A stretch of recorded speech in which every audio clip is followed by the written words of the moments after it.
ভুল কাজ।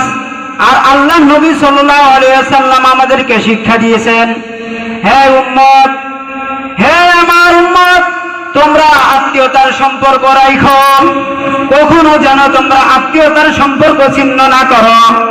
যদি আত্মীয়তার সম্পর্ক ছিন্ন করো তাহলে আল্লাহ নবী বলেছেন, যে ব্যক্তি আত্মীয়তার সম্পর্ক ছিন্ন করলো সে হলো জাহান্নামী, নাউযুবিল্লাহ।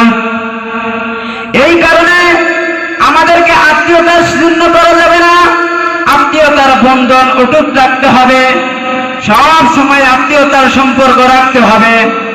আল্লাহ নবী সাল্লাল্লাহু আলাইহি ওয়াসাল্লামের 2 নাম্বার গুণ হলো আত্মীয়তার সম্পর্ক।